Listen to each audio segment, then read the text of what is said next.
Hi reader friends, I'm back from a long day. Today I took my final exams of the semester and I aced all of them, so of course, I had to get myself a little gift at Barnes & Noble. This manga haul actually has a little bit of a theme to it, which I did not intend. I realized it once I got to the checkout, and the theme is cross-dressing. I got volume 4 of Crossplay Love, which I'm super excited to read, and I got a new series. The series is called I cross-dressed for the IRL meetup, and I actually already started reading it on the car ride home, and it is awesome so far. So it's basically about this boy who cross-dresses for a meetup. He really wants to make friends, and he adores eating sweets, so he basically costumes as a girl in order to eat from the sweets menu with a bunch of friends who are also girls, or so he thinks, until he realizes that there are also other cross-dressers in this friend group. But not everyone in the friend group is a cross-dresser. There is a trans woman in this story, and she is awesome. This series is only 3 volumes long, and I'm kind of upset that I didn't get the 3rd volume. I wanted to play it safe,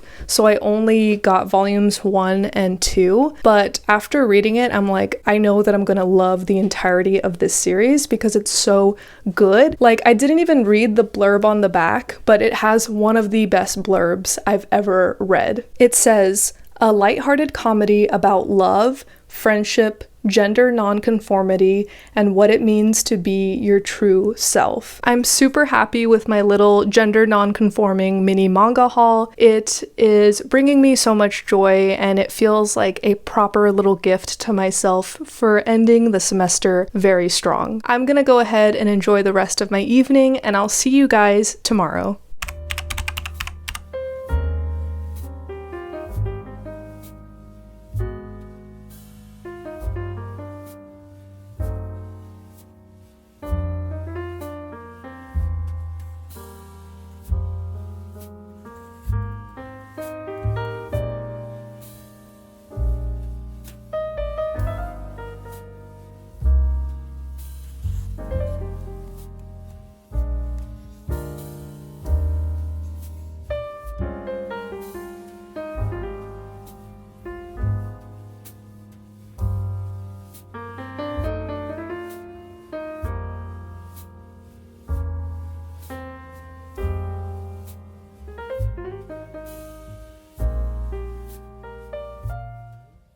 Hello reader friends, last night I had food poisoning. That was atrocious. If you're eating, I'm so sorry. And it's so funny because last time I had a school break, I also got sick, and now that it's summer break, I got sick on the very first night. So, I don't know, it's like a weird trend. Maybe it's stress related. Hello, it's Manga Captor from the future. I'm actually editing this right now. And in the video, I was talking about how I'm on summer break. And yes, this is technically a fun little school summer break reading vlog, but my summer break actually lasted all of 1 week and a half because last minute I decided to sign up for summer classes. So I'm not on summer break anymore. This vlog was my entire summer break, and that's it. So yeah. Either way, I'm here. I'm here because I'm dedicated to the vlog, and also because I finished reading I Cross-Dressed for the IRL meetup, and it is fantastic, and I want to talk all about it. So this story follows our main protagonist, who is a cross-dresser. Their cross-dresser form is named Coco or Cocoa. There they are on the front cover, and their reason for cross-dressing is so sweet and pure. When he's outside of his dresses and makeup, he has to act like this really cool, aloof guy. I won't say why, but there's a lot of pressure on him to just act really tough and cool. And one of the things that cool, tough guys do not partake in whatsoever is the consumption of sweets. Frosting is a no-go. Sprinkles in their wildest dreams. Guys do not partake in sweets. But of course, we know that having a sweet tooth has nothing to do with your gender expression or anything like that. But he turns to cross-dressing in order to live out those parts of himself that are there. So cross-dressing is essentially this channel that he uses to live how he wants to. He doesn't have to worry about being a guy and playing into the stereotypes. He finds this group of friends that he meets up with on a regular basis, and they go to coffee shops to eat and talk and just have a good time. And he starts to have feelings towards one of the girls there, but quickly he realizes that this girl is not a girl, but a boy cross-dressing much like him. And so they have this little secret that they keep from the group, and this secret helps them bond closer. And this manga talks a lot about gender nonconformity, which I love. Our main character identifies as a boy, but also enjoys expressing himself as a girl with dresses and makeup, etc., etc. Another character is a trans woman, and she is such a tough, strong character in this series. She is well respected and well represented. She stands up for herself. Someone misgendered her in the group, and she quickly is like, no, I'm not a boy in girls' clothing. I'm a girl. Period. And we also come across some other characters that have different forms of expressing themselves, and they all kind of have to do with gender nonconformity. So I really recommend this series. I cross-dressed for the IRL meetup if you're interested in reading something about gender nonconformity. If you're interested in reading a manga series that has a trans woman character that is represented respectfully, I'm definitely going to be reading the next volume for this series, but for now I think I'm going to edit a little bit, drink some tea, and probably call it a night because I am so tired. But anyways, I'll see you in the next clip.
I just finished reading a trans horror fiction book called Old Wounds, and this was very depressing. There are a ton of trigger warnings in this story. There's so much gore, so much violence, so much hatred, obviously transphobia. The list truly goes on and on and on. So I would look into the trigger warnings if you are interested in reading this. So in a nutshell, Old Wounds is about these two ex-partners taking a road trip together after not speaking for a very long time. Despite not having spoken to each other in a long time, them, they are still very close to each other and care very much about one another. And that is, of course, because they shared a romantic relationship, but it's also because they're the only trans kids in their school. After having finished high school, they both decide to leave Ohio, their home state, and go to California, where they can safely be trans. But of course, since this is a horror story, something terrible happens along the way. They basically get caught up in Kentucky, where there's this very strange monster, and the local legend says that the monster only eats girls, so they target Erin. And Erin kind of goes through this thought process in her mind thinking, well, I am a woman, I am a girl, but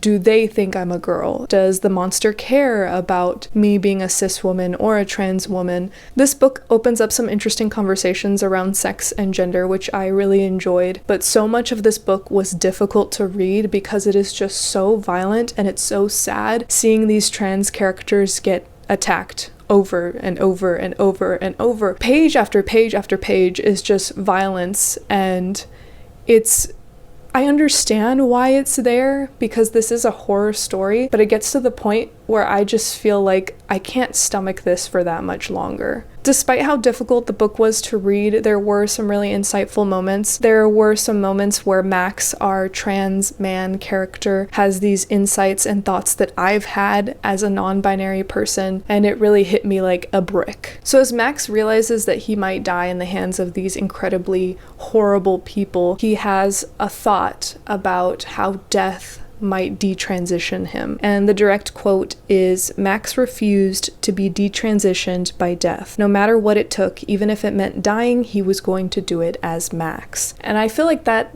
is such an important thing that a lot of people don't talk about, because there's a lot of trans people and non-binary people who are not out. And before I was out as non-binary, I had this thought myself of like, when I pass away, during my funeral ceremony or whatever it's called, like, are people going to remember me how I viewed myself? Like, people aren't going to use they, them pronouns when referring to me, and people might refer to me as the incorrect gender as I am sitting in a casket or sitting in a jar, turned into ash. Like, I don't want to be in that position where I have lost all power to speak for myself, and in my life ceremony or funeral ceremony, people are completely getting me wrong. That thought really broke my heart and my brain, and that was a large reason why I started coming out to people that I'm close to, because I was like, that cannot happen. My thought process was, if I tell some people that I really trust and know will stand up for me, then I know I will be properly represented at my own funeral. And that's a very sad thing that is exclusive to trans and non-binary people and genderqueer people. Cis people don't have to think about that. Cis people don't have to worry about whether the right pronouns or gender is used when they are described during these ceremonies, because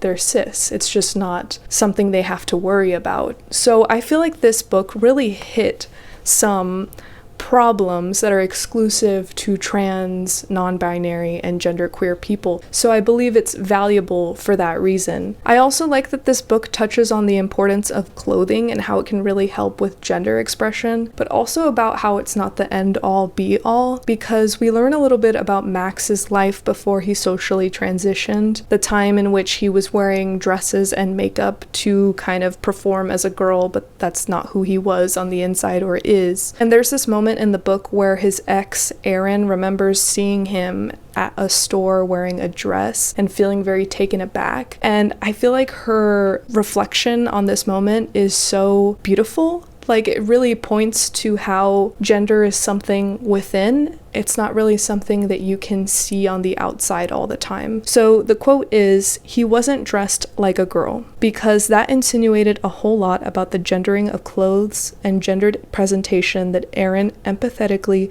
did not believe. But Max was not dressed like himself. So we have Erin seeing Max in a dress. she knows that that is not what he wants to wear. She understands that he is performing for his safety, essentially, this girl presentation that just isn't true. And I love that Erin, in that moment, she doesn't immediately think, oh, he's dressing like a girl, because what does a girl dress like, really? When you think about it, there is no clear definition. There is not a specific set of garments that defines, oh, this is a girl's closet. This whole idea of a gendered wardrobe truly does not make sense, especially when you look back to like really old times where like men who were part of royal families wore skirts and heels and tights, things that we associate as women's clothing, but really it's just clothing. So overall, I enjoyed this book. I felt like it had some insightful moments and some moments that I could really connect with. But at the same time, I just feel like the violence and gore and all of the transphobic stuff that happens is just so intense that like my heart cannot handle another reread. Like, would I recommend this book? Maybe. Like, if you're interested and you're okay reading a book that has such strong content in it, maybe, because I believe you could get something out of it. I feel kind of a little bit down after reading this book. Like, I just finished it and I got my camera together and my mic and I was like, I need to talk to you guys about this because wow, did that make me feel emotional in ways that I didn't really think I would feel, and also ways that I don't want to feel. I definitely still want to keep up this trend of reading like trans and genderqueer fiction, because that's what I've been doing this entire vlog. And I think I have the perfect idea of what to read, and that is Love Me for Who I Am. This is actually one of the most highly anticipated things I have in my TBR. I've been saving this for a rainy day, and I think the rainy day has come.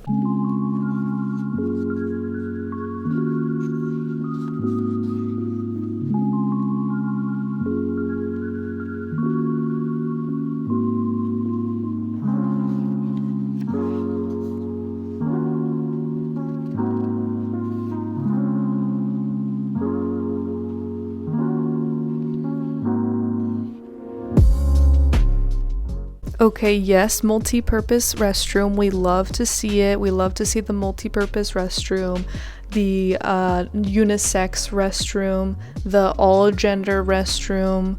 It always comes to the rescue. We love to see it. Okay, I think I picked correctly because look at this cute face. I feel like this is going to lift my spirits, hopefully.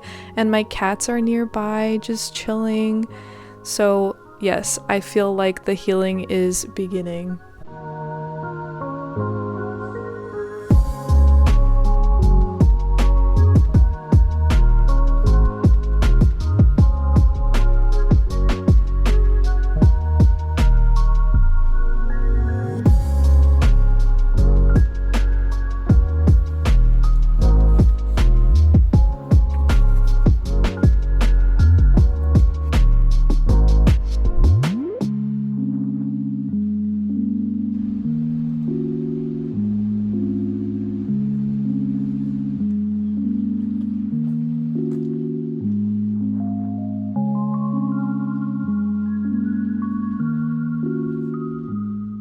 Alright, so I just finished Love Me for Who I Am, and it is so stinking cute. We follow the main character Mogumo, who is on the cover here, and in their introduction we see that they wish for friends who can truly understand them. Soon after, they are invited to join a maid cafe, and they are very excited by this idea because they get to wear clothes that aren't considered boys' clothes. They get to wear a maid uniform, which is something that they've always wanted to do, and working at this maid cafe seems like the perfect situation for them. But it turns out that the maid cafe is actually a maid cafe for boys who dress like girls, and Mogumo does not identify as a boy or as a girl. So this causes a little bit of drama because the cafe doesn't really want to change what they've always done, but after some consideration they realize that they value Mogumo more than the rules that they created. So they basically turn into a maid cafe that's a little bit more gender friendly in order for our main character to feel like they belong, and that turns out to be an incredible decision because of course Mogumo feels great as a result, but also we see that some of the other characters working at this cafe also feel liberated. And I love that the story makes this point because when you are inclusive, you allow for people to question their gender identity, their sexuality, whatever it may be, in a comfortable setting. And we can see that some of the characters do this as a result, and it's just really beautiful to see. I will say, just as a heads up for anyone that is considering reading this, there is some misgendering, there is homophobia, there is some transphobia and biphobia. But the main group of characters are supportive of each other and extremely sweet. I feel like it balances out those occurrences. There's just also so much humor in this series as well. I really related to one of the characters, Den-chan, who was talking about the different ways that he feels depending on the environment he's in. He enjoys coming to the maid cafe because he gets to break away from the rigid gender rules of society, and he talks about how in class he kind of cosplays as an A+ student, which honestly I feel like I do that too. When I go to school, I'm like very aware of the fact that I'm here to play the role of an academic star. So for the final time, allow me to say this is an absolute home run. I'm glad that I'm ending this vlog on such a high note. Thank you so much for watching this video. I love that it turned out to be a reading vlog primarily focused on transgender and genderqueer books and manga. I hope that you found some new stuff to add to your TBR, and with that, I'll see you in the next one. Bye bye!